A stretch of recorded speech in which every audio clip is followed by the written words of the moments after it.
Assalamualaikum warahmatullahi wabarakatuh. Perkenalkan, nama saya Muhammad Ridwan dari IAIN Ternate, peserta PKDP penyelenggara Universitas Islam Negeri Mataram, angkatan ke-7. Saya telah melaksanakan proses pembelajaran sudah lebih daripada 5 tahun semenjak tahun 2020. Dalam proses pembelajaran, penggunaan media pembelajaran sangat saya utamakan, seperti media pembelajaran berikut ini. Assalamualaikum warahmatullahi wabarakatuh. Hari ini kita memasuki pertemuan kedua yang akan membahas tentang konsep dasar analisis laporan keuangan. Adapun yang menjadi rujukan dalam proses perkuliahan hari ini, yang pertama itu kontrak perkuliahan, yang kedua RPS, yang ketiga e-book, dan yang keempat artikel. Dalam proses perkuliahan hari ini, mahasiswa diharapkan mampu memahami arti, tujuan, dan fungsi analisis laporan keuangan, membaca dan menafsirkan laporan keuangan, menggunakan rasio dalam pengambilan keputusan.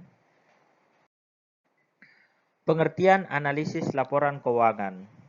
Analisis laporan keuangan adalah proses mengidentifikasi hubungan dan tren keuangan berdasarkan laporan keuangan perusahaan. Bertujuan untuk menilai kondisi keuangan, kinerja perusahaan, dan membantu mengambil keputusan. Sumber utama yang menjadi bahan untuk dianalisis, yang pertama laporan posisi keuangan, laporan laba rugi, laporan perubahan modal, dan arus kas. Tujuan analisis laporan keuangan untuk menilai likuiditas, mengukur probabilitas, menilai solvabilitas, mengetahui efisiensi operasional, sehingga membantu pengambilan keputusan investor, kreditur, dan manajer.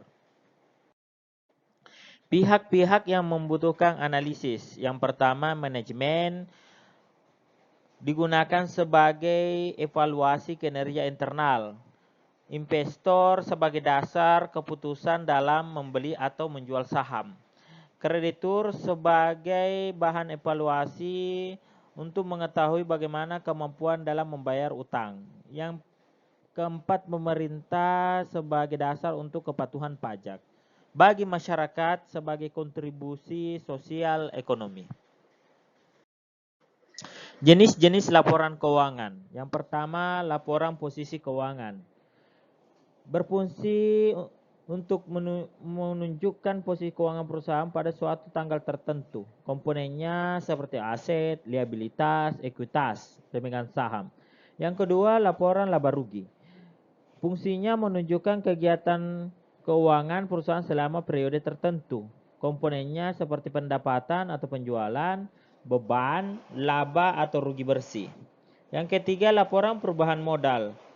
Menunjukkan perubahan ekuitas pemegang saham selama periode tertentu. Komponen utamanya seperti saldo ekuitas awal, laba bersih periode berjalan, eviden yang dibagikan, penambahan modal, saldo ekuitas akhir.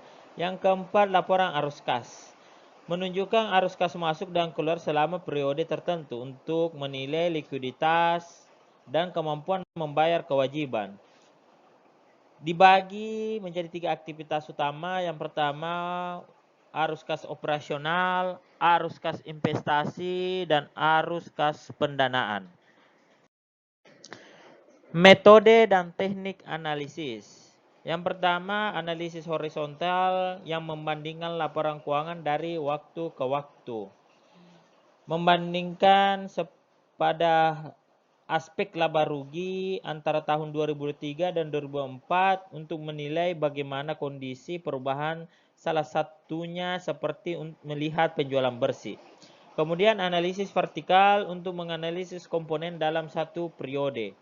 Ini membandingkan setiap komponen laporan keuangan terhadap total tertentu dalam periode yang sama untuk melihat proporsi atau struktur keuangan perusahaan. Misalnya untuk laporan laba rugi, setiap akun dibandingkan dengan penjualan bersih. Perbandingan berapa persen harga pokok penjualan dengan penjualan bersih. Yang ketiga, analisis rasio keuangan.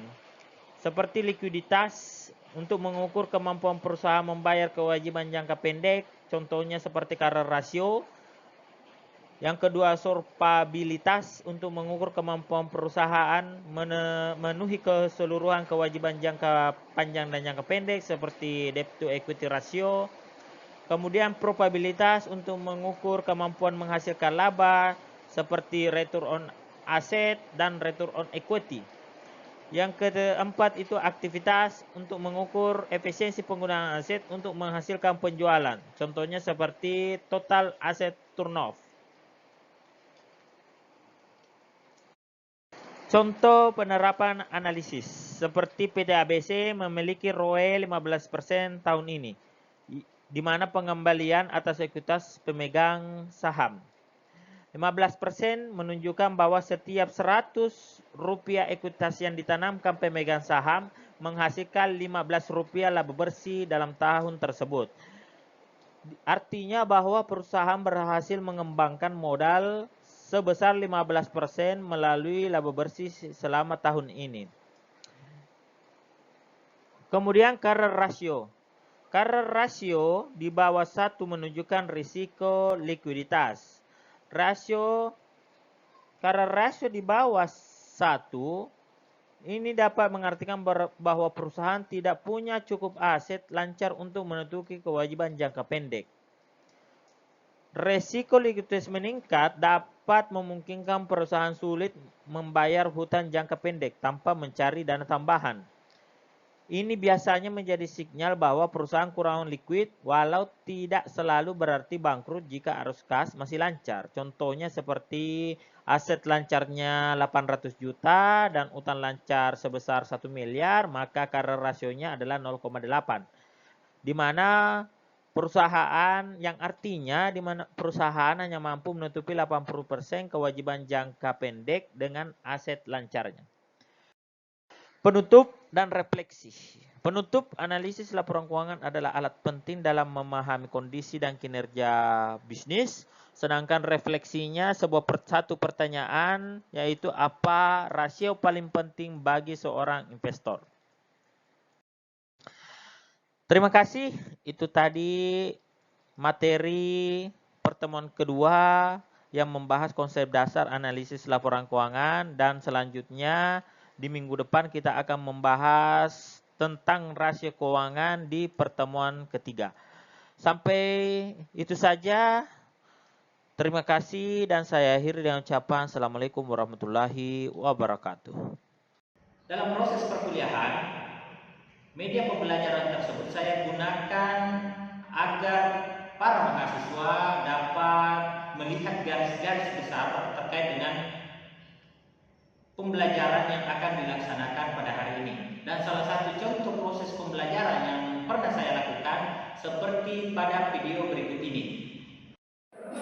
Oke, Assalamualaikum warahmatullahi wabarakatuh. Waalaikumsalam warahmatullahi wabarakatuh. Jadi pada hari ini kita masuk di pertemuan kedua. Jadi minggu lalu pertemuan pertama kita sudah membahas tentang apa-apa saja yang akan kita lakukan pada proses pembelajaran analisis laporan keuangan. Nah, pertemuan kedua ini kita akan membahas tentang materi konsep dasar analisis laporan keuangan, di mana rujukan kita pada proses perkuliahan pasti akan menggunakan kontrak perkuliahan, di mana kontrak itu sudah sama-sama kita bahas di pertemuan pertama. Yang kedua RPS yang sudah saya bagikan di grup WhatsApp mata kuliah kita. Yang ketiga e-book yang sudah juga saya bagikan di grup WhatsApp. Yang ketiga artikel terkait yang minggu lalu juga sudah saya bagikan, dan kemudian Adinda sudah adik-adik sekalian sudah mereviewnya, ya. Jadi dalam materi hari ini terkait dengan konsep dasar analisis laporan keuangan, mahasiswa diharapkan ini mampu 3 hal. Yang pertama itu di mana nanti adik-adik mahasiswa dapat memahami arti, tujuan, fungsi analisis laporan keuangan. Yang kedua, dapat membaca dan menafsirkan laporan keuangan, dan yang ketiga itu bisa menggunakan rasio keuangan dalam pengambilan keputusan. Jadi kebetulan PPT ini materi yang sering saya pakai di setiap pertemuan yang membahas tentang analisis laporan keuangan. Kita masuk ke slide kedua. Pertama-tama kita harus memahami apa itu analisis laporan keuangan. Secara sederhana, analisis laporan keuangan di sini bisa diartikan sebagai proses mengidentifikasi hubungan dan tren keuangan berdasarkan laporan keuangan perusahaan. Artinya, kehadiran analisis laporan keuangan di sini kita bisa mengetahui bagaimana sebuah kondisi perusahaan ini. Untuk menilai bagaimana kondisi perusahaan, apakah perusahaan tersebut dalam keadaan sehat atau perusahaan tersebut dalam keadaan kurang baik. Jadi artinya di dalam ilmu keuangan khususnya akuntansi mempunyai juga alat untuk mendeteksi apakah dalam kondisi sehat atau tidak. Nah, begitu juga dengan ilmu kedokteran. Jadi akuntansi juga mempunyai alat untuk mengecek kondisi kesehatan aktivitas ekonomi yang ada dalam perusahaan. Sehingga bisa terlihat bagaimana kinerja perusahaan. Apakah kinerjanya ini meningkat ataukah kinerja ini menurun. Informasi dari kinerja perusahaan ini bisa dijadikan sebagai dasar untuk membantu pengambilan keputusan. Apakah dia ingin keputusan yang diambil mengembangkan sebuah produk kah? Memperluas lini perusahaan. Jadi ketika perusahaan mengambil sebuah keputusan, informasi dari analisis laporan keuangan menjadi sebuah dasar yang penting untuk keputusan yang diambil oleh para manajer. Sumber utama dari analisis laporan keuangan ini ada 4 komponen. 4 komponen ini yang juga merupakan bagian dari laporan keuangan. Yang pertama ada laporan posisi keuangan, di mana laporan posisi keuangan di sini nanti akan menginformasikan tentang aset, harta, aset atau harta, kewajiban dan modal. Gitu. Kemudian ada laporan laba rugi. Laporan laba rugi nanti di sini menginformasikan tentang beban dan pendapatan. Kemudian ada laporan perubahan modal. Laporan perubahan modal di sini akan menginformasikan tentang bagaimana perubahan pada awal periode dan bagaimana perubahan ketika proses aktivitas bisnis itu berjalan di akhir periode.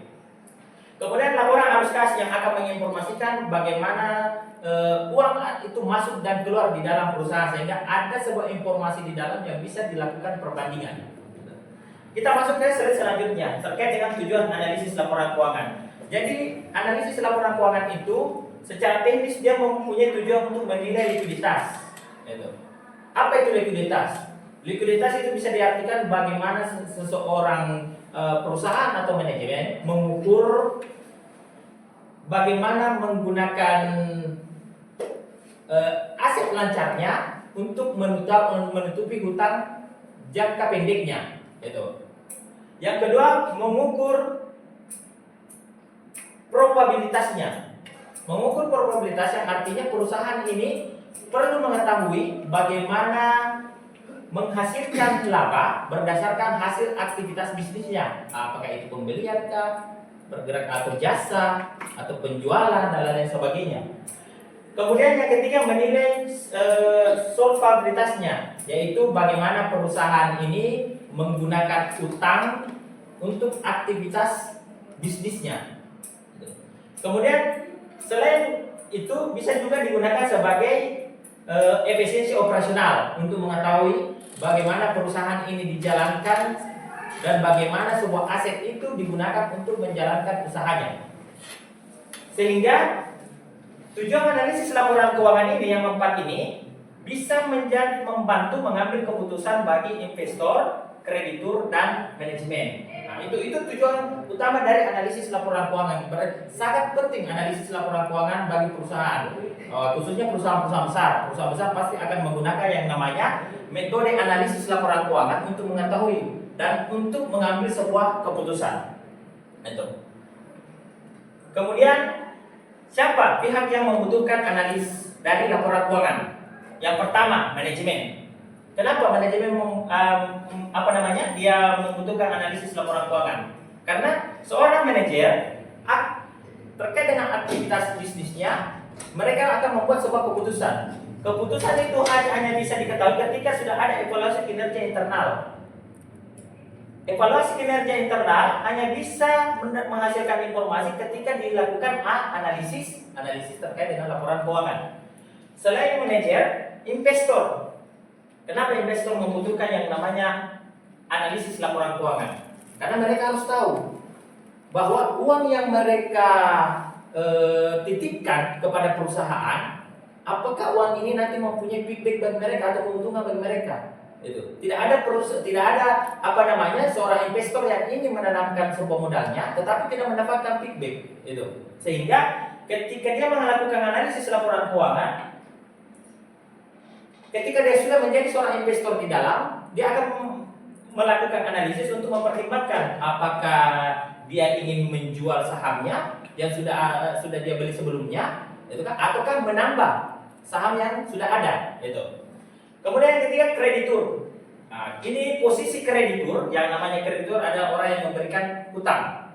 Nah, seorang kreditur tidak akan memberikan seseorang hutang ketika kondisi probabilitasnya itu tidak meningkat dari tahun ke tahun, gitu kan? Karena bisa dianggap bahwa jangan sampai perusahaan tersebut tidak dapat melunasi hutangnya, itu kan? Karena di analisis di rasio probabilitas itu akan menggambarkan bagaimana sebuah perusahaan itu akan menghasilkan yang namanya laba. Jadi kalau misalnya dari tren probabilitasnya itu mengalami penurunan, nah pasti kreditur di sini tidak akan mau memberikan pinjaman kepada perusahaan yang lagi membutuhkan dana untuk kegiatan operasionalnya. Kemudian pemerintah. Apa keterkaitan pemerintah dengan analisis laporan keuangan? Nah, di sini terkait dengan kepatuhan perpajakan, karena ada beberapa regulasi di dalam perpajakan bahwa ketika sebuah perusahaan itu mengalami yang namanya defisit, mengalami yang namanya kerugian, maka pemerintah bisa mengambil campur tangan dengan cara membebaskan dia dari persoalan pajak. Karena dari bagaimana pemerintah berusaha untuk meningkatkan yang namanya lini-lini usaha yang ada di berbagai sektor. Kemudian yang terakhir, masyarakat. Mengapa membutuhkan yang namanya analisis laporan keuangan? Salah satu alasannya karena ada kontribusi sosial ekonomi. Artinya di dalam uang-uang yang ada di dalam perusahaan itu, perusahaan juga harus bertanggung jawab terhadap sosialnya dengan cara memberikan CSR atau memberikan menjaga lingkungan, menanam pohon, menjaga ritme kehidupan yang ada di sekitarnya, sehingga dari analisis laporan keuangan masyarakat tahu bahwa ternyata uang yang digunakan perusahaan sekian persen digunakan untuk kegiatan sosial, sekian persen digunakan untuk kegiatan lingkungan, sehingga ada feedback yang baik dari masyarakat, keterbukaan masyarakat bahwa perusahaan ini harus bertahan. Itu karena dia tidak hanya menghasilkan keuntungan baginya, tetapi dia juga menjaga alam dan juga membantu masyarakat yang ada di sekitarnya. Gitu. Oke, itu tadi 3 pembahasan terkait dengan analisis pengertian dari analisis laporan keuangan, tujuan analisis laporan keuangan, dan juga pihak-pihak yang membutuhkan analisis laporan keuangan. Sebelum kita lanjut ke slide selanjutnya, saya ingin bertanya kepada adik-adik mahasiswa terkait dengan 3 slide ini, apakah ada yang ingin mengajukan sebuah pertanyaan? Sebelum kita melanjutkan pada slide berikutnya, apa ada? Ya, memang pembahasan tentang analisis laporan keuangan itu agak dia punya materi itu, gitu ya. Memang agak. Tapi saya rasa adik-adik semua sudah mempunyai tugas di pertemuan pertama, di mana Adinda tugasnya itu membuat yang namanya rangkuman mata kuliah terkait dengan materi yang kita bahas hari ini, supaya dalam proses perkuliahan ini apa yang saya jelaskan, apa yang saya paparkan, Adinda bisa paham, dan ketika ada sesuatu yang dari bacaan Adinda tidak sesuai, itu bisa disampaikan, kita diskusikan di dalam kelas, gitu ya. Jadi ada yang ingin bertanya sebelum lanjut ke slide selanjutnya? Tidak ya? Ya, saya harap Adinda semua paham ya tentang materi hari ini. Kita ke slide selanjutnya. Apa alat dan teknik analisisnya? Dari di dalam analisis laporan keuangan tetap ada alat yang digunakan. Yang pertama kita menggunakan analisis horizontal. Yang artinya analisis horizontal itu berusaha kita membandingkan antara laporan keuangan dari waktu ke waktu antara satu, sehingga kita bisa mengetahui bahwa ada perbedaan antara tahun 1, tahun 2, tahun 3, dan tahun 4 gitu. Yang kedua itu analisis tren. Bagaimana kita menganalisis vertikal, bagaimana kita menganalisis komponen-komponen dalam laporan satu periode. Misalnya kita membandingkan antara komponen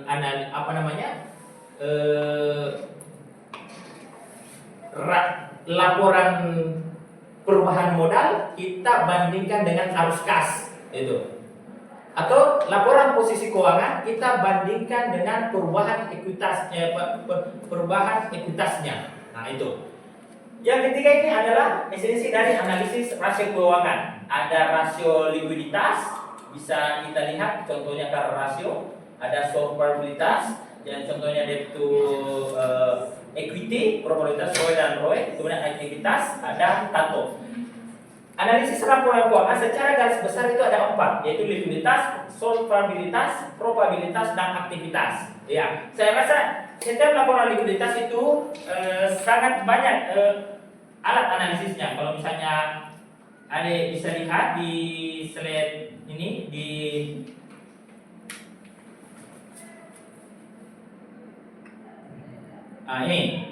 ini salah satu contoh ketika melakukan analisis rasio keuangan. Oh, tidak tampil ya?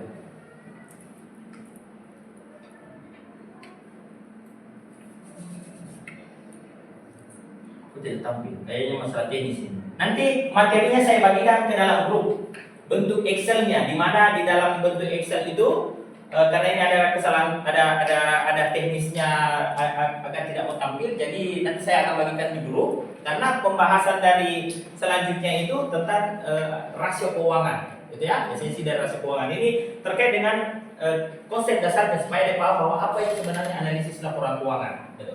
Kemudian di slide selanjutnya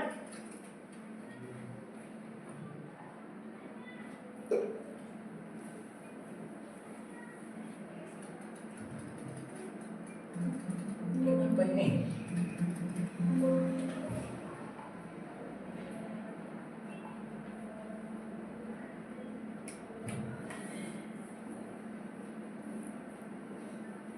Ini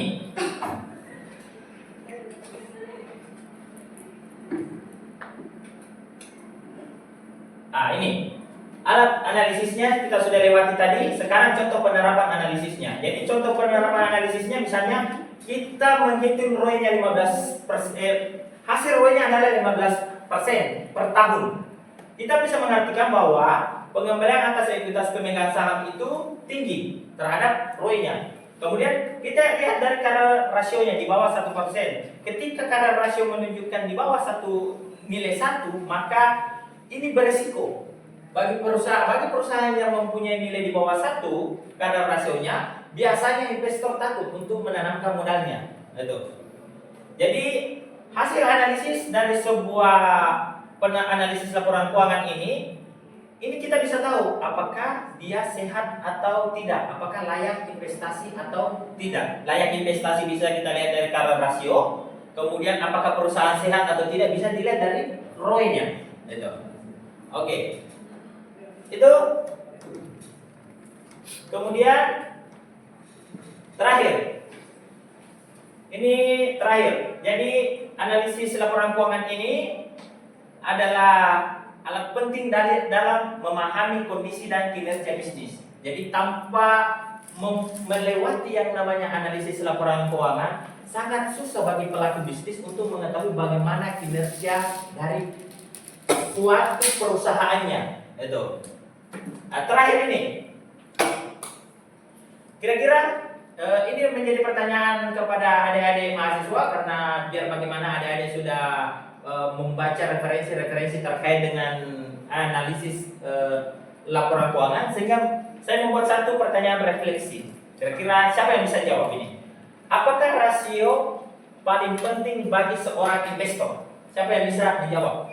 Apa rasio yang paling penting bagi seorang investor? Ada yang bisa jawab? Kira-kira bagi seorang investor yang ingin menanamkan modalnya di dalam sebuah perusahaan, kira-kira apa rasio yang perlu mereka perhatikan? Apa? Ada yang bisa jawab? Di antara 4 rasio, ada rasio likuiditas, ada rasio solvabilitas, ada rasio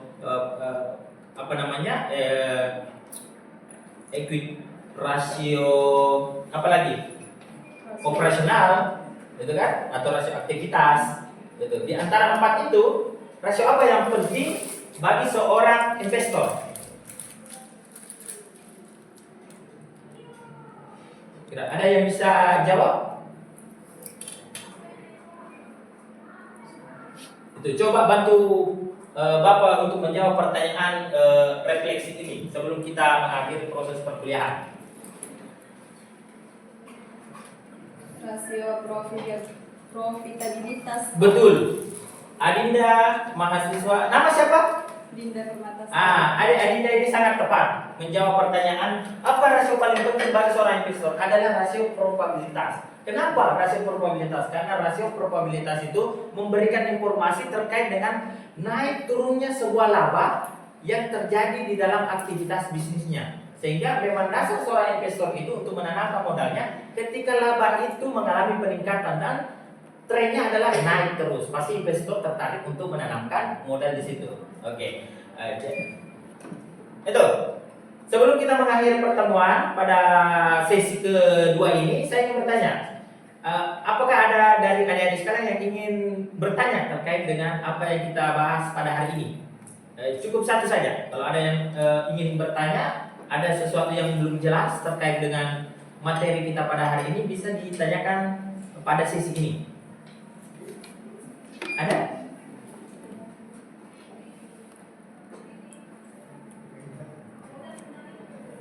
Ya mungkin kita tunggu 1 menit mungkin. Bari masih pikir-pikir kira-kira apa pertanyaan yang cocok. Bukan yang cocok ya, apa pertanyaan yang mengganggu adik setelah membaca materi-materi terkait dengan analisis, konsep dasar analisis laporan keuangan. Karena biar bagaimana materi-materi dalam bentuk e-book saya sudah bagikan ke dalam grup dan juga Anda bisa mengakses materi-materi yang lain di media-media yang tersedia saat ini. Itu kan karena sudah banyak media download dan lain-lain sebagainya, bahan ajar dan lain sebagainya yang bisa kita akses secara online. Nah, itu kan membuka wawasan kita untuk berpikir dan membaca. Nah, itu ya. Kira-kira ada yang mau bertanya?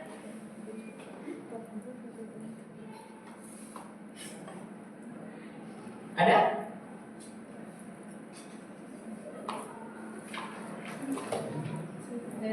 Silakan Ade.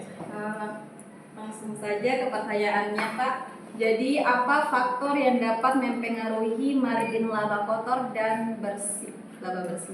Oke, jadi terkait dengan apa yang bisa mempengaruhi kenaikan sebuah margin atau sebuah laba sebuah perusahaan itu tergantung dari elemen apa yang dikerjakan oleh perusahaannya. Karena yang namanya sebuah aktivitas bisnis itu dia fluktuatif, kadang naik, kadang turun. Tapi naik dan turunnya itu salah satu pengaruh penting ketika itu dilakukan analisis. Karena kita bisa mengetahui, oh dia mengalami penurunan akibat ada di satu produk. Misalnya kita berbicara soal perusahaan jasa, ada satu produk ini dia tidak laku atau dia kurang laku. Itu hanya bisa diketahui ketika kita melakukan analisis laporan keuangan. Walaupun analisis laporan keuangan itu secara garis besar, secara general garis besar dilakukan, tetapi ketika kita tahu, oh ternyata dia ada mengalami kerugian, maka kerugian yang deteksi utamanya kita bisa lihat dari berbagai aktivitas transaksi yang terjadi di belakang. Oh ternyata ada poin di sini di mana dia tidak terlalu laku, sehingga pengambilan keputusan oleh manajer, oke, kita buat produk lain atau kita mengalihkan ke produk lain supaya lebih menguntungkan. Itulah fungsi dari analisis laporan keuangan. Karena kalau misalnya kita tahu bahwa perusahaan mengalami penurunan laba. Dilihat dari laba kotornya dan laba bersihnya. Tetapi ketika kita tidak lakukan analisis, maka pasti kita tidak tahu di mana posisinya sehingga dia mengalami yang namanya penurunan laba. Maka itulah fungsi dari analisis laporan keuangan. Itu ya, adik? Semua bisa paham? Bisa. Mudah-mudahan pertemuan hari ini memperoleh manfaat, khususnya pada pemahaman tentang konsep dasar analisis laporan keuangan. Dan pertemuan ketiga nanti kita akan membahas tentang rasio keuangan. Pertemuan ketiga nanti, di mana di situ kita akan memperdalam tentang rasio likuiditas, rasio probabilitas, rasio surplus dan rasio aktivitas. Nah ini, kalau ini pertemuan kedua ini kita untuk memahami konsep dasar dari laporan keuangan. Nanti pada pertemuan ketiga kita perdalam analisis rasio keuangan. Jadi terima kasih adik-adik sekalian sudah mengikuti proses perkuliahan saya pada hari ini, yaitu pertemuan kedua ini. Nanti kita ketemu di minggu depan. Nah, ketika memang ada sebuah pertanyaan yang muncul di benak adik bisa ketemu sama saya langsung dalam walaupun bukan dalam proses dalam kelas, kita bisa bertemu di luar. Ketika kita bertemu, adik mau punya pertanyaan silakan ditanyakan, diskusikan kepada saya. Nah itu ya. Sehingga pertemuan kedua ini saya akhiri, saya ucapkan terima kasih dan kita akhiri dengan ucapan hamdalah bersama-sama. Alhamdulillah. Assalamualaikum warahmatullahi wabarakatuh. Waalaikumsalam warahmatullahi wabarakatuh. Itu tadi proses belajar mengajar dalam salah satu mata kuliah analisis laporan keuangan yang sering saya lakukan dari tiap-tiap semester. Mudah-mudahan bermanfaat. Saya akhiri dengan ucapan Assalamualaikum warahmatullahi wabarakatuh.